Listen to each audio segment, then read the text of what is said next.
আপনি যদি 2024 সালে ফ্রিল্যান্সিং শুরু করতে চান তাহলে যে ভুলগুলো কখনোই করা উচিত না, ভিডিওটি শেষ পর্যন্ত দেখবেন, কারণ শেষের ভুলটির জন্য অনেকের ফ্রিল্যান্সিং জার্নি শুরুতেই শেষ হয়ে যায়। আমি কিশাত ফাতেমা টিয়া বিগত 8 বছর ধরে ফ্রিল্যান্সিং করছি এবং গত 4 বছর ধরে 15,000-এরও বেশি শিক্ষার্থীদেরকে ফ্রিল্যান্সিং শিখিয়েছি। তাদের মধ্যে অনেকেই ফাইবার, আপওয়ার্ক থেকে এ পর্যন্ত কোটি টাকার বেশি ইনকাম করেছে। সেই এক্সপেরিয়েন্সের আলোকেই কিন্তু আমি আপনাদেরকে সমস্ত পরামর্শগুলো দেওয়ার চেষ্টা করব। নাম্বার 1, একটি সঠিক নিশ সিলেক্ট করতে না পারা। আপনি যদি র্যান্ডমলি একসাথে অনেকগুলো ক্ষেত্র নিয়ে কাজ করতে চান তাহলে কোনো ক্ষেত্রেই আপনি এক্সপার্ট হতে পারবেন না। যেমন ডিজিটাল মার্কেটিং কিন্তু কোনো একক স্কিল না বা একক বিষয় না।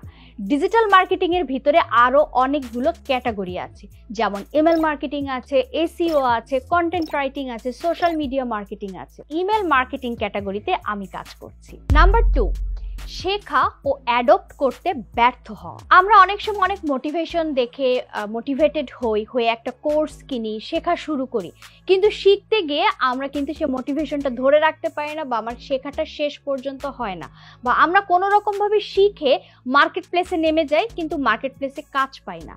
এই ক্ষেত্রে কিন্তু আমরা ডিমোটিভেটেড হয়ে যাই। আপনি যে বিষয়টাই শিখতে চাচ্ছেন সেই বিষয়ে বা সেই ফিল্ডে যে দক্ষ এরকম কারো কাছ থেকে যদি শিখতে পারেন, যে লাইভ এক্সাম্পল দিয়ে লাইভ প্রজেক্ট এক্সপেরিয়েন্সের আলোকে শেখাবে, তাহলে আমি মনে করব যে আপনি দ্রুতভাবে সেই শেখাটা ধরতে পারবেন। নাম্বার 3, ক্লায়েন্ট কমিউনিকেশনে ব্যর্থ হওয়া। ক্লায়েন্ট কি বলতে চাচ্ছে তার বলাটা বোঝা এবং প্রজেক্টটা বুঝে সেইভাবে ডেলিভারি দেওয়া, এইটাই কিন্তু ফ্রিল্যান্সিং এ সফল হওয়ার মূল চাবিকাঠি। আপনি ক্লায়েন্টের সাথে যদি ভালোভাবে কমিউনিকেট করতে না পারেন তাহলে তো ফ্রিল্যান্সিং এ আপনি প্রজেক্টই পাবেন না। 10 মিনিট স্কুলে আমার একটি কোর্স আছে ইমেল মার্কেটিং করে ফ্রিল্যান্সিং। আমি আমার কোর্সে একটা বিশেষ চ্যাপ্টারই রেখেছি ক্লায়েন্ট কমিউনিকেশনের। নাম্বার 4, অতিরিক্ত প্রজেক্ট নেওয়া। আমরা অনেক সময় আবেগে অনেক বেশি প্রজেক্ট নিয়ে ফেলি, যার ফলশ্রুতিতে আমরা কিন্তু টাইম মতো আমাদের কাজটা ডেলিভারি দিতে পারি না।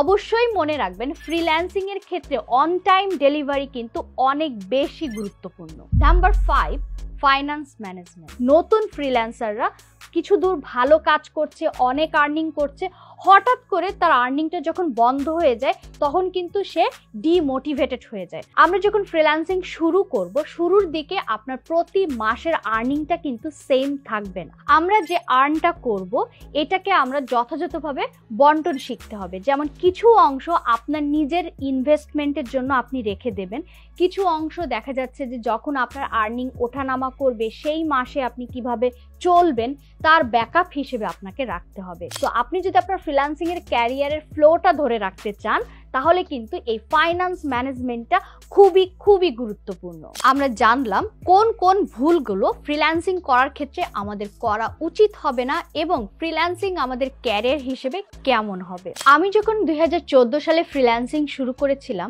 তখন কিন্তু এই ইন্টারনেটে এই যে রিসোর্সগুলো আপনারা যে এত সহজে পেয়ে যান, আমাদের জন্য এটা এতটা সহজ ছিল না। আবার আমরা যখন কোনো ক্লায়েন্ট ডিলিংস করেছি ফ্রিল্যান্সিং শেখার পরে, তখন সেই ক্লায়েন্টের সঙ্গে আমরা কিভাবে ডিল করব বা প্রজেক্টটা আমরা কিভাবে কমপ্লিট করব, এই ধরনের সাজেশন পাওয়ার জন্য বা কোনো প্রবলেমের সলিউশন পাওয়ার জন্য কিন্তু কোনো সাপোর্ট গ্রুপও ছিল না, যেগুলো কিন্তু আপনারা এখন অনেক সহজেই পেয়ে যাচ্ছেন। 10 মিনিট স্কুলে ইমেল মার্কেটিং করে ফ্রিল্যান্সিং নামে আমার একটি কোর্স আছে, যেখানে কিভাবে সহজে আপনি ইমেল মার্কেটিং করে ফ্রিল্যান্সিং করতে পারবেন তার বিস্তারিত দেখানো হয়েছে।